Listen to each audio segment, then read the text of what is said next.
안녕하세요. 해외 반응과 이슈를 전해드리는 리얼소식TV의 벙찌 깡지입니다. 야오재팬의 엔화가 일본을 가난하게 한다는 것이 사실인가에 대한 내용이 올라왔습니다. 과연 엔화가 일본을 가난하게 하고 있는 것인지, 또한 이에 일본 네티즌들은 어떤 반응을 보였는지 기사 내용과 함께 일본 네티즌들의 댓글도 살펴보도록 하겠습니다. 엔화가 일본을 가난하게 만든다고 하는 논의가 유행하고 있다. 확실히 자국 통화가 싸지면 해외의 것을 비싸게 사지 않아도 되기 때문에 이 점에서는 이득을 본다.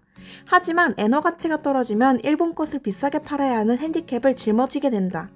비싸게 팔리도록 노력하면 된다는 사람도 있다. 하긴 시간이 어긋나는 기계식 시계를 수천만 엔으로 팔고 있는 회사가 있기 때문에 비싸게 파는 것이 중요하다. 하지만 어떻게 해야 비싸게 팔리는지 모른다면 소용이 없다. 1인당 GDP를 보면 한국, 대만은 환율로 보면 일본보다 소득이 낮지만 생활 수준을 비교하는데 더 의미 있는 1인당 실질 구매력 평가에서는 일본 위에 있다. 환율이 싼 홍콩, 한국, 싱가포르, 대만은 보다 높은 성장을 보였고 상대적으로 비싼 일본은 정체되었다. 여기서 생각해보면 환율이 낮은 쪽이 성장률이 높아지는 것이 아닌가?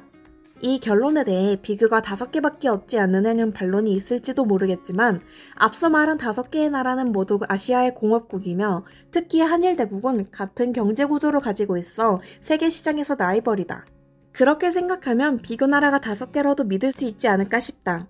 경험으로는 싼 환율이 장기적인 성장을 위해 유리했던 게 아닐까? 더불어 일본이 과거 엔고에 시달릴 때 대만과 한국은 자국 통화의 강세를 겪지 않고 성장률을 유지해 일본을 앞질렀다.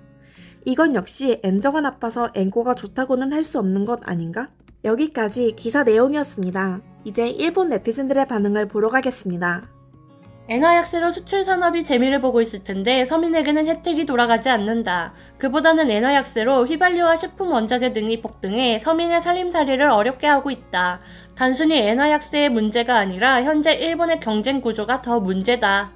상대적으로 다른 나라에 비해 경제성장을 하지 못한 나라이므로 상대적으로 가난해지는 것은 당연하다.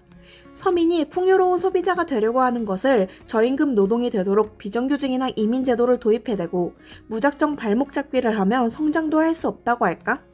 의도적으로 환율을 낮췄다면 국민에게 그만큼 돌려줘야 한다. 특히 국내 일자리는 계속 적자니까. 엔저를 반기는 곳은 일부 수출기업과 투자자뿐, 올려달라는 건 물가가 아니라 수입이야.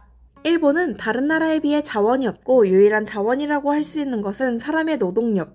하지만 일본은 엔화 약세가 되어 기업이 돈을 벌어도 급여는 올리지 않고 내부 요보를 하기 때문에 물가만 올라서 국민은 괴로워하고 소비를 억제한다. 엔저 엔고를 좋다 나쁘다 등으로 말하는 것은 잘못된 것이다. 환율에 좋고 나쁨이 없다. 일본의 잘못은 금융정책을 경기대책으로서 선행시키고 있다는 점에 있다. 환율이나 금리 같은 금융정책은 지난 30년간 정부가 부정한 목적으로 상용해왔다. 그 결과 경제는 파탄났다. 서민에게는 엔고가 좋을 것입니다. 문제는 그런 엔화 강세를 누리지 못하는 모자란 어학력과 직원 간의 견제 때문에 해외 파견 등 장기 휴가를 낼 수 없는 시스템입니다.